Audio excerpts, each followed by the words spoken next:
The Aperol Spritz might be the easiest cocktail to make. So the latest season of the White Lotus was defined by sex, lies, murder, and the Aperol Spritz.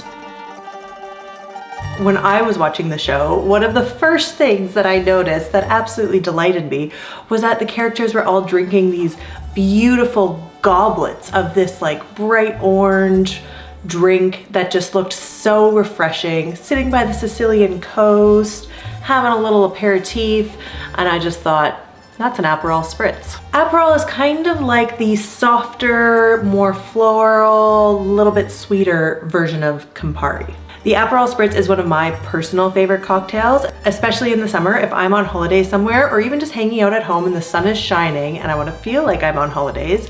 I will have an Aperol Spritz. It is the perfect combination of bitter and sweet. It's light, it's not too boozy, so you're not gonna feel like you're getting whacked over the head by a heavy cocktail, and you can just sip on it for hours and enjoy the sun. Campari Group, who owns Aperol, has actually just announced that Aperol saw a 50% increase in sales last year in 2022, and it is slated to become their biggest offering. The other nice thing about the Aperol Spritz, it is literally the easiest cocktail to make. Let me show you how. We're literally just pouring these ingredients in. It is 3 parts Prosecco, 2 parts Aperol, and 1 part soda water. You're gonna start with loading your glass full of ice. It's typically served in a wine glass. I actually have a fancy Aperol Spritz glass that came for free with a bottle of Aperol at one point, but you're just looking to use a large wine glass, or you can use a large rocks glass, it's up to you. I'm using this can of Prosecco, which is super handy for when you're making cocktails if you're not gonna finish a whole bottle of Prosecco. I love it. What you could do is actually measure it out if you wanted to be exact. It would be 3 ounces of Prosecco, 2 ounces of Aperol, and 1 ounce of soda water. But instead, we're gonna use the very scientific 3-2-1 pouring method.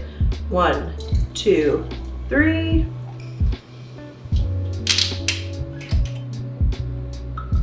One, two.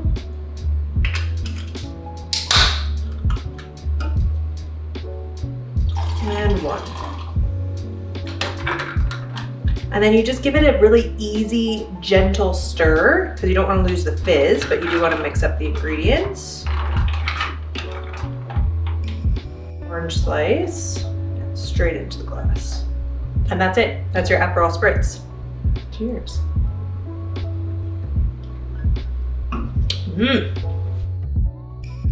Light, floral, bitter, orange. It just tastes like summer. For me, it's really one of the most perfect aperitifs. HBO has kind of cemented itself as this unexpected alcoholic trendsetter last year. You may remember back in September 2022, there was this video that went viral of Emma Darcy, who's from House of the Dragon, and she was talking about her favorite cocktail. Negroni. I was going to say the same thing. Spagliato.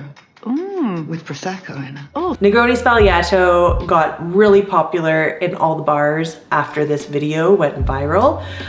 Some people like it, some people don't. Personally, again, for me, I really like bitter Prosecco based drinks. So for me, it's perfection. And yeah, it's just kind of funny that HBO has pushed 2 Prosecco based cocktails using an Italian bitter that are both owned by Campari Group. I hope you enjoyed learning about how to make an Aperol Spritz, and if you are still feeling thirsty and want to learn how to make a Negroni Spagliato, watch this video next. Here's to White Lotus.